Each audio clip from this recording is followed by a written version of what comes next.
The hammer fell with a sound that split the afternoon open. Marble burst into fragments, scattering like shards of bone.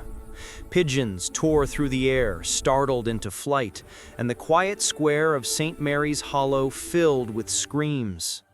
At precisely 2:30 p.m. on July 17, 2025, the Virgin Mary statue that had watched over this town for more than a century, its silent witness to weddings, parades, and prayers, collapsed into ruin. Before we continue, share in the comments where you're watching from and what time it is there. Let's see how far the miracles of the Virgin Mary have reached. And if you haven't yet joined our family, subscribe now, because here, each day, we witness the tender love and mighty power of the Mother of God. No one moved at first. A collective gasp seemed to hold the world still. Somewhere, a child began to cry. And in the space between the final echo of the hammer and the first wail of the siren, an unspoken question arose. How could this happen here? What no one yet knew was that this single act, this explosion of rage against stone, would unravel a community, expose wounds older than the statue itself, and test the limits of mercy. But before understanding the man behind the hammer, we must understand the town that he broke. Just minutes before those terrible strikes, St. Mary's Hollow looked like the kind of place that belonged on an old postcard. White clapboard houses stood beneath arching oaks, their porches lined with rocking chairs and flower boxes. Children's laughter floated from the baseball diamond beyond Main Street, where summer heat shimmered off the bleachers. At the town's heart stood the square, its fountain whispering under the flagpole, and beside it the marble statue known as Our Lady of Mercy.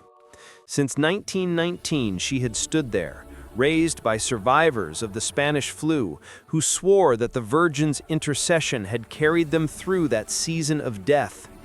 Time had softened her features, but her gentle face still seemed to bless every soul that passed.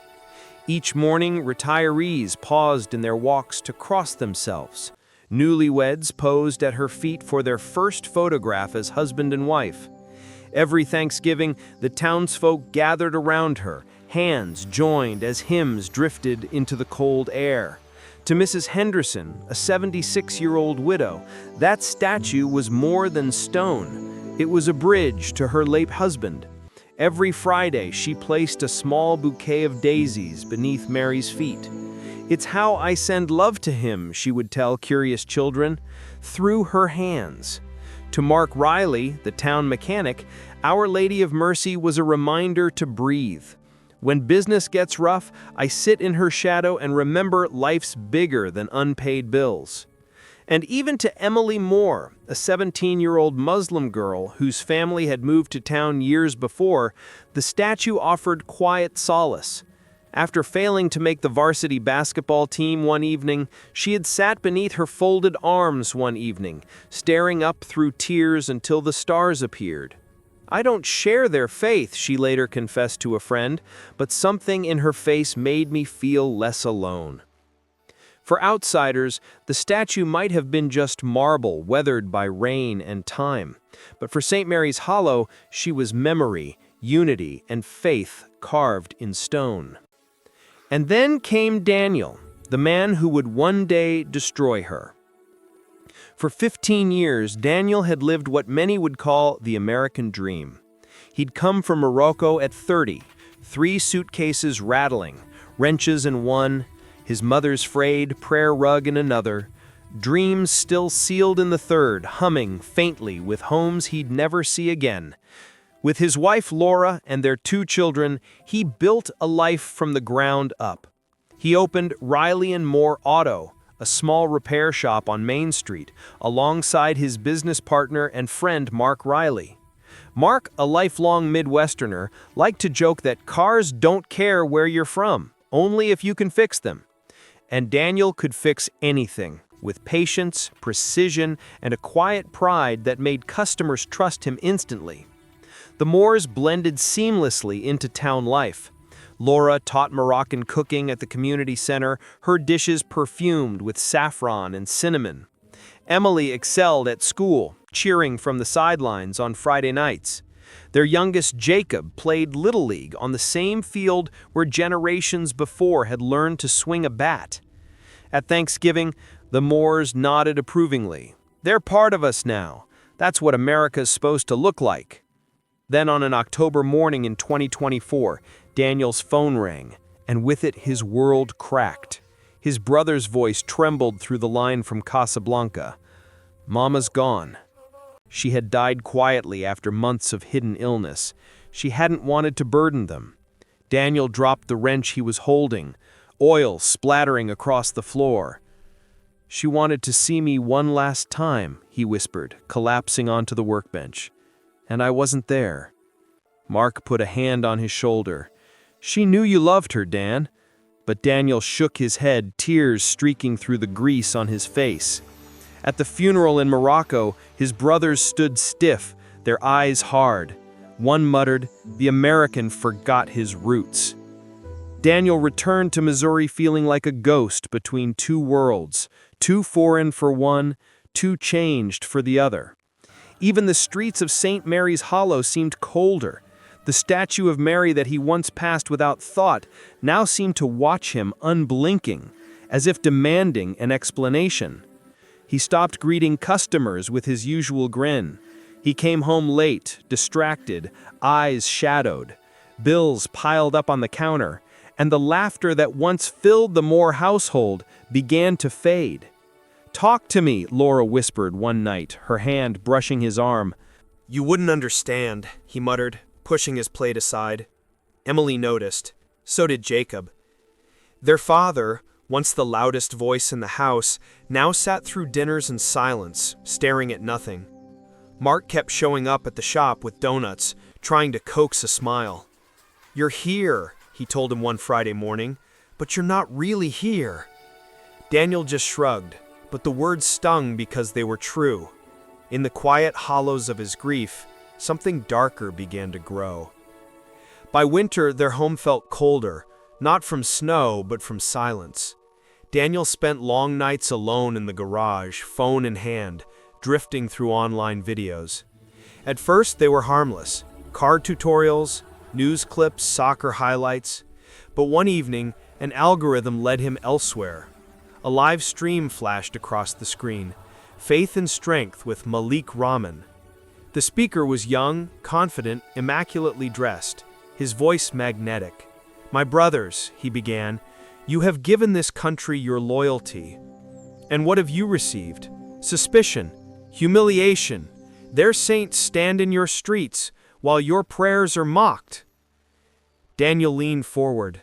The words burned through the static in his chest. They gave shape to the unease he hadn't been able to name, the shame, the loneliness, the invisible distance between himself and everyone else. Laura tried to reach him. One night she made his favorite dish, chicken tagine with preserved lemons, and whispered, "Please, eat with us. The kids miss your voice." "I'll eat later," he murmured, carrying his phone into the garage and shutting the door. Behind the thin wooden walls, Malik's voice filled the air. "Who among you will take a stand?"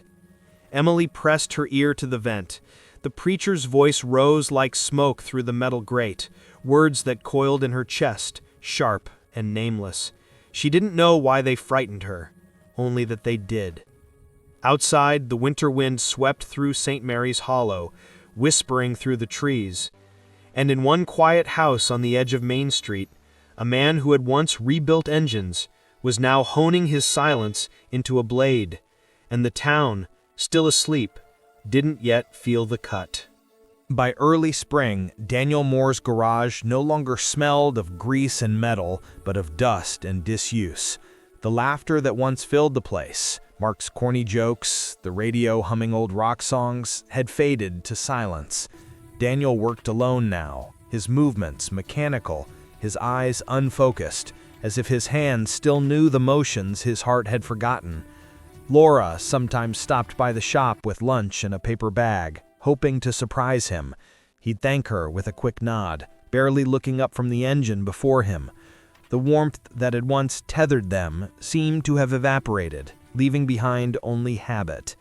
At night, Malik Rahman's broadcasts still threaded through the walls, low and steady, like a pulse under the floorboards.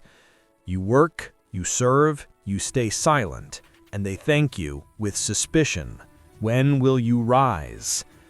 Malik's words clung like engine oil, slick, stubborn, impossible to scrub away. Daniel began to hear them even in silence, in the hum of the refrigerator, in the tolling of the church bells, in the clank of his wrench.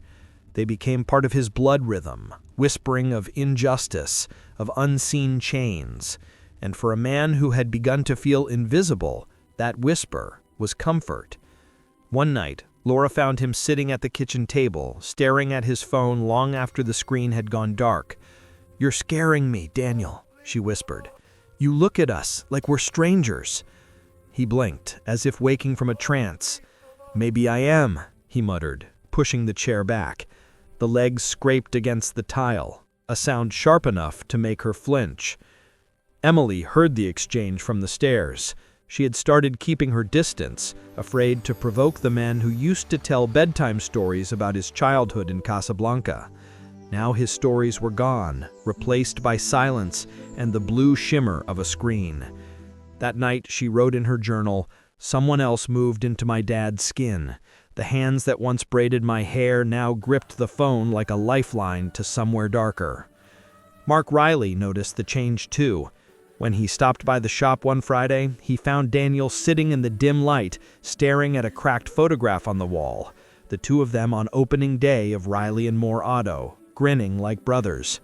"Hey," Mark said softly, "the fair's this weekend. You and the kids coming?" Daniel shook his head. "Crowds. Too much noise." Mark leaned against the workbench. "You used to like the noise. You were the loudest guy there." "People change," Daniel replied without looking up.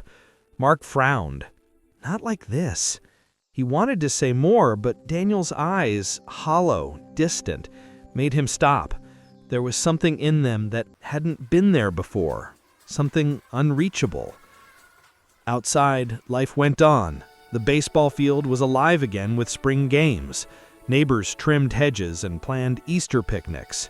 But inside the Moore household, the air had turned heavy, full of things unsaid. Jacob asked one evening, "Mom, why doesn't Dad come to my games anymore?" Laura smiled weakly. "He's just tired, sweetheart." But in truth, she no longer knew what to tell her children. Daniel wasn't angry, not in the way people shout or slam doors. His silence was worse than anger. It was a wall. One night, he sat alone in the garage. Malik's face glowed faintly from the phone screen, lips moving like a flame behind glass. "You think you belong here? Look around. Their symbols rise in every street, while you hide your faith in the shadows. The Virgin watches over them, but who watches over you?" Daniel's jaw tightened. In his mind, the statue's serene face rose out of the darkness, gleaming beneath the town's streetlights. He saw the calm eyes, the folded hands, and something inside him snapped. In the dream that followed, her lips parted. No sound, only the hush of judgment.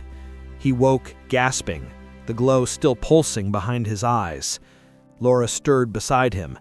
"Daniel!" "Go back to sleep." But he couldn't. He lay there, staring at the ceiling, Malik's words crawling back through his mind like vines. "Who among you will take a stand?" In the following weeks, Daniel stopped showing up at the mosque across town. Imam Yusuf, the soft-spoken leader who had known him for years, sent a message. "Brother, are you all right? We've missed you at Friday prayers." Daniel never replied. Malik's sermons had become his new congregation, a private liturgy where anger passed for devotion. When Mark dropped by one morning, Daniel was hunched over his phone again, earbuds in. "You hearing me?" Mark said, waving a hand. Daniel flinched, pulling the earbuds out. "Yeah, sorry, just catching up on something." "Man, you've been catching up on something every day for months. You're shutting everyone out." He forced a smile that didn't reach his eyes. "You worry too much." Mark looked at him for a long moment. maybe not enough. That evening, Laura tried one more time. She placed his dinner in front of him, the same chicken tagine that used to make him close his eyes with joy. "Please," she whispered, "eat with us." Daniel looked at the steaming dish, then at her, and for a moment she thought she saw the old warmth flicker back. But then his phone buzzed. He picked it up, thumbed the screen, and carried it back to the garage without a word. Emily pressed her palm to her mother's arm. "He's not coming back, is he?" Laura forced a smile. "He's just lost." Outside, the moon rose pale over the rooftops, casting a faint glow across the statue in the square. Mary's marble face shimmered under the streetlight, serene, untouched, eternal. Inside the garage, the preacher's face flickered on the cracked screen, his tone no longer a sermon, but a dare. "Their symbols mock you. Their saints rule your streets. When will you strike the silence?" Daniel stood motionless, breathing hard, the hammer on his workbench catching the light like something holy. He pressed his forehead to the glass. "Forgive me," he whispered, "for what I have to do." The sun hung heavy over St. Mary's Hollow that July afternoon, a thick, humming heat that made the air shimmer above the asphalt. Main Street slept through the lunch hour. Shops were shuttered, children kept indoors. Even the fountain in the town square seemed to murmur lazily beneath the glare. At 2:15 p.m., Daniel Moore stepped out of his house with a navy gym bag slung over his shoulder. He moved like a man in a trance. Inside the bag lay a sledgehammer, a chisel, a crowbar, tools that had built his life, now chosen for destruction. Mrs. Henderson was watering her petunias on the porch as he passed. "Hot one today, Daniel," she called with a wave. He nodded stiffly, throat dry. "Sure is." The bag strap dug into his shoulder as he turned onto Main Street. The sound of cicadas swelled and fell like a heartbeat. His footsteps echoed between the brick buildings until he emerged into the square, the same place where his children had once played tag, where the town gathered each Thanksgiving. And there she stood, Our Lady of Mercy. Her marble robes gleamed white against the blue sky, hands outstretched in peace, the child in her arms softened by a century of weather. Daniel's chest tightened. For 15 years she had watched over the town that had taken him in. Now she seemed to stand between him and something he couldn't name. He looked around. The benches were empty, the fountain murmuring softly, the flag above barely moving in the heat. He set the bag on the ground, unzipped it, and pulled out the hammer. His fingers trembled as he gripped the wooden handle. For a moment, everything was still. A bird chirped once, then went silent. Daniel could hear his own pulse. His mother's voice flickered, "Patience, Habibi," then drowned beneath the roar that was no longer Moloch's, but his own. He swung. The first blow rang out like a gunshot. Marble splintered, pigeons burst from the eaves, and the sound rolled across the square in waves. Daniel staggered back, stunned by the echo, then lifted the hammer again. He swung harder, then again. Each strike louder than the last, thunder on stone. Mrs. Henderson's watering can fell, daisies scattering like unanswered pleas. A teenage girl's phone trembled midstream, catching the second childhood ended. From her third-floor window above the bakery, someone screamed. A bell somewhere began to ring without reason. Mark Riley was returning from a hardware store when he heard the crashes. He ran toward the square, heart pounding. "Daniel!" he shouted. "What the hell are you doing?" Daniel didn't answer. He kept swinging, wild and rhythmic, as if each strike might release something caged inside him. A crowd began to form at the edges, not a mob yet, just witnesses frozen by disbelief. The Virgin's base cracked, a jagged line running through the marble like lightning. One more blow, then another. The statue lurched, its balance lost. And with a sound like a falling tree, it toppled forward. The Virgin's head struck the cobblestones and rolled, face down, until it stopped at Daniel's feet. He stared at it, at the dust clinging to her cheeks, at the serene expression that hadn't changed even in ruin. The hammer slipped from his hands and hit the ground with a dull thud. "What have I done?" he whispered. Then came the sirens. Blue lights flared against the buildings as police cars screeched into the square. Officers leapt out, weapons drawn. "Drop the tools! Hands in the air!" He obeyed, limbs heavy, breath ragged. As they cuffed him, he looked up and saw the faces in the crowd, people he'd known for years. The grocer, the barber, the woman whose mower he'd fixed last spring. Their eyes burned with disbelief and something colder, loss. At 2:30 p.m., the church bells began to toll, not for mass, but for ruin.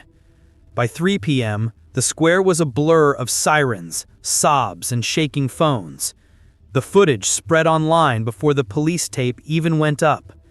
Online, accusations spread like sparks through dry grass, faith reduced to pixels, mercy lost in the feed.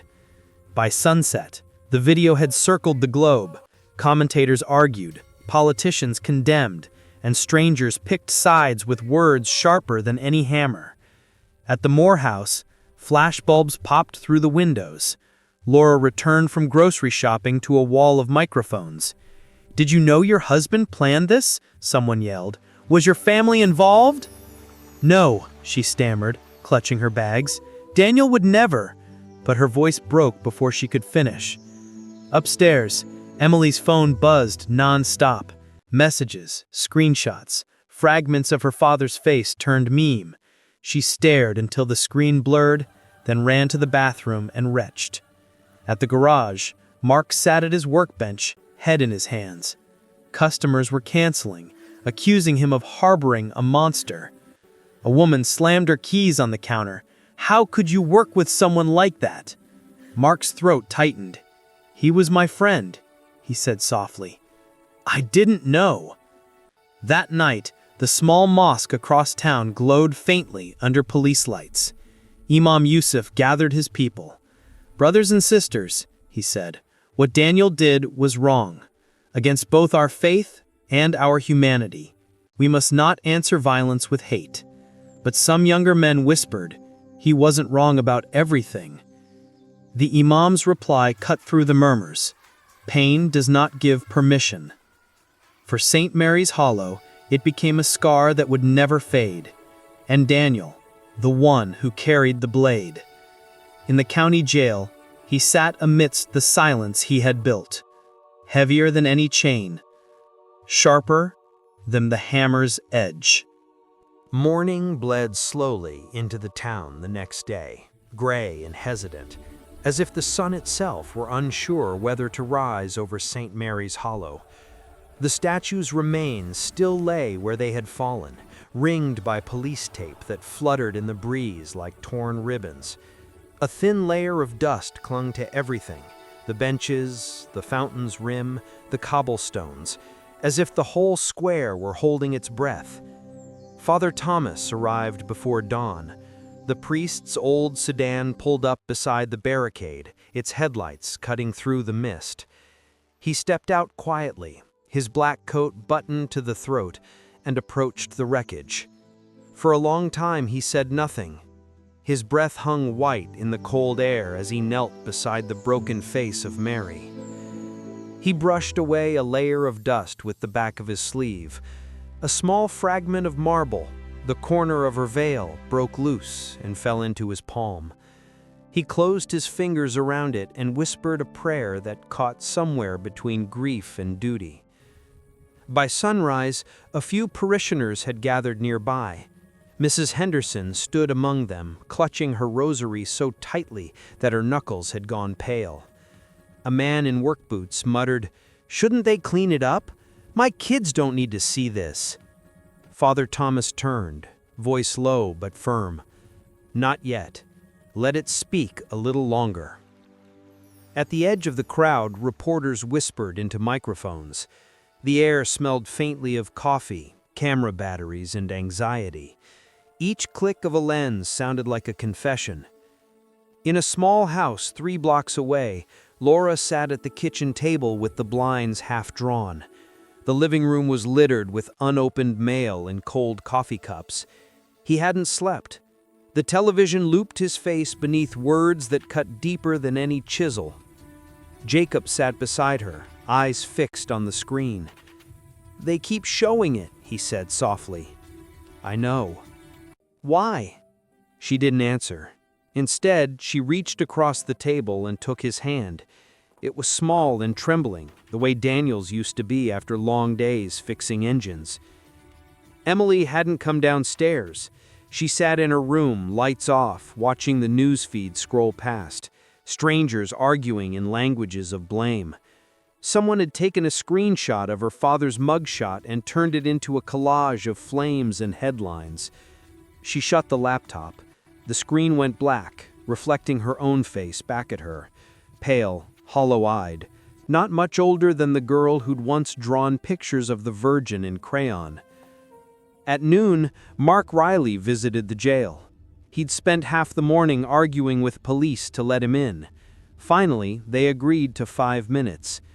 Daniel sat behind the glass, orange jumpsuit stark against his skin. His beard had grown uneven, his eyes sunken but strangely calm. "Why, man?" Mark's voice cracked. "I keep running it over in my head and none of it makes sense. You, of all people, you loved this town." Daniel looked up. "Maybe too much." "What's that supposed to mean?"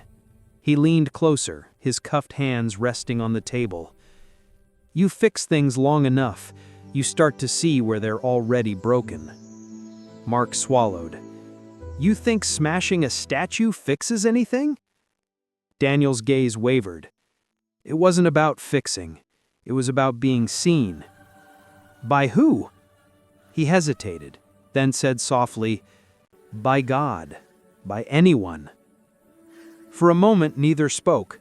The hum of fluorescent lights filled the space. Finally, Mark exhaled and pressed his hand against the glass. "I still see you, brother, even now." Daniel looked at the hand but didn't lift his own. "Then pray you forget me," he whispered. When Mark left, he stepped out into the sunlight and stood there, blinking hard. The town square bells began to chime the Angelus, and for the first time in years, he bowed his head. Meanwhile, at the parish hall, Father Thomas gathered volunteers to discuss what to do with the broken statue. Some wanted to rebuild, others to melt the pieces and start anew. "No," Father Thomas said, "we'll gather them all, every shard, and keep them." He lifted a shard, tracing the fracture with a steady finger. "Hate struck here," he said quietly. "Mercy will flow through." They worked quietly through the afternoon. Marble fragments clicked softly as they were lifted, wrapped, labeled. Children watched from a distance, holding flowers in paper cups. As dusk settled, Father Thomas placed the recovered head of the Virgin on a small altar inside the church. Her face, though fractured, still bore the same calm expression.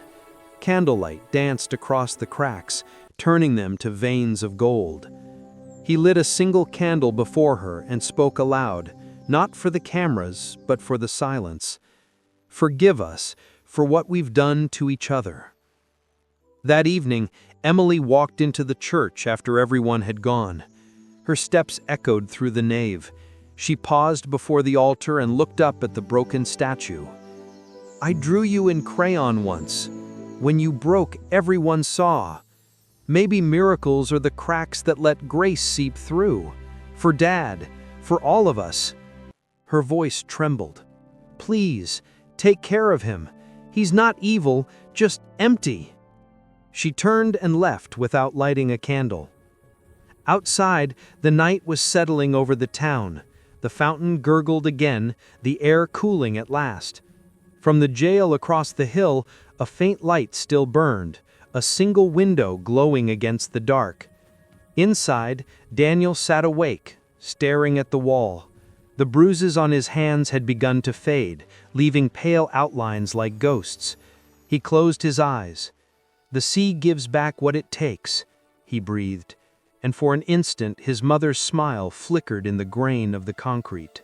Autumn came early that year, sweeping through St. Mary's Hollow with the scent of wood smoke and rain. Leaves curled at the edges of sidewalks, the color of rusted copper. And for the first time in months, the air felt lighter, though no one said why. The statue's absence had become a kind of silence the town learned to live with, like a missing bell that still rang inside their memories. Each morning, the square filled slowly again. A mother pushing a stroller, a boy on a skateboard, an old man feeding crumbs to pigeons that perched where the Virgin once stood. Life, reluctant but insistent, crept back in. At the church, Father Thomas oversaw the reconstruction. The shards of marble were laid out across long wooden tables, each tagged and numbered. The air smelled of candle wax and plaster dust. Artisans from Kansas City had come to study the fragments, tracing the fractures with thin brushes dipped in gold. The priest watched in silence as sunlight poured through the stained glass windows, glinting off the repairs. He remembered the words he'd spoken weeks before, "Mercy will flow through," and wondered whether it really could. At home, Laura had begun to work again, though her eyes still carried the dimness of someone waking from a long night. She spent her evenings baking bread for the church's volunteers, her hands moving on instinct, the way Daniel's once had over steel. Sometimes, after the children had gone to bed, she stood at the kitchen sink and caught herself listening, for footsteps, for the clang of tools in the garage. The silence was different now. Not sharp, not empty, just quieter, like a page turned. Emily kept her father's old wrench on her desk, polished clean. She hadn't gone to visit him since that day at the courthouse. Not because she couldn't, but because she didn't know what she would say. Some nights she whispered her prayers to the Virgin's broken face she'd seen in church, and others she whispered them into the hollow of her palms, unsure who was listening. One afternoon, she gathered enough courage to go. The county jail sat on the edge of town, behind a row of bare trees. The guard at the front desk led her down a corridor that smelled faintly of bleach and metal.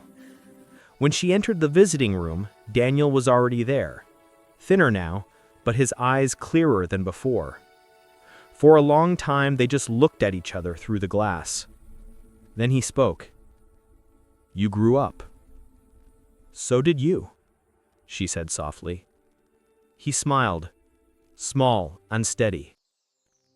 "I've had time." She pressed her fingers against the glass. "They're rebuilding her, you know." He nodded. "I heard." "They're filling the cracks with gold," she continued, her voice trembling. "They said it'll make her stronger." Daniel looked down at his hands. "Maybe that's how God works. He lets us break so he can see what holds."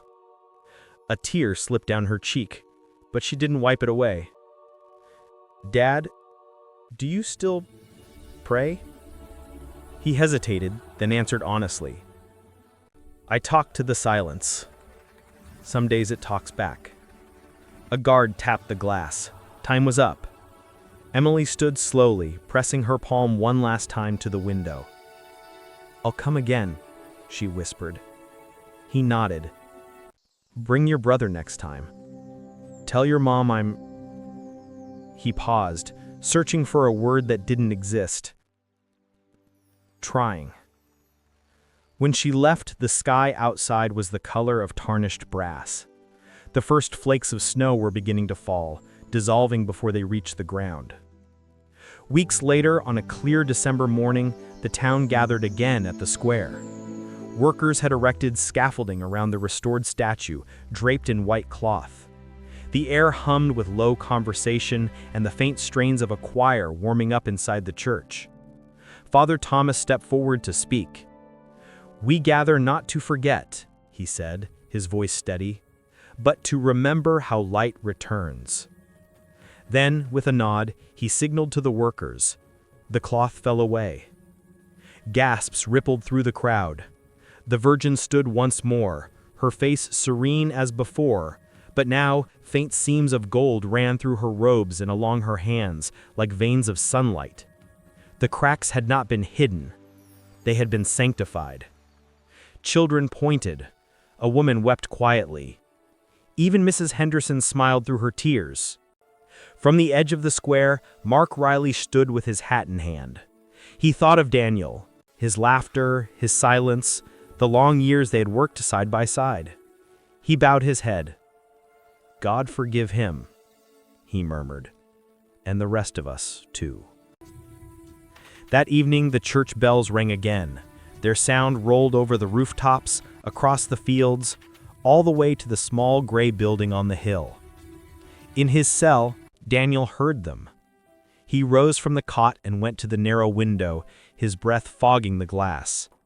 Beyond the bars, the town glowed with the faint shimmer of winter light. He couldn't see the statue from where he stood, but he imagined her there. The Virgin's face touched with gold, her hands unbroken in offering. "The sea gives back what it takes," he murmured again, and this time, he meant it. He closed his eyes, and in the darkness it felt, just for a moment, like something had been returned.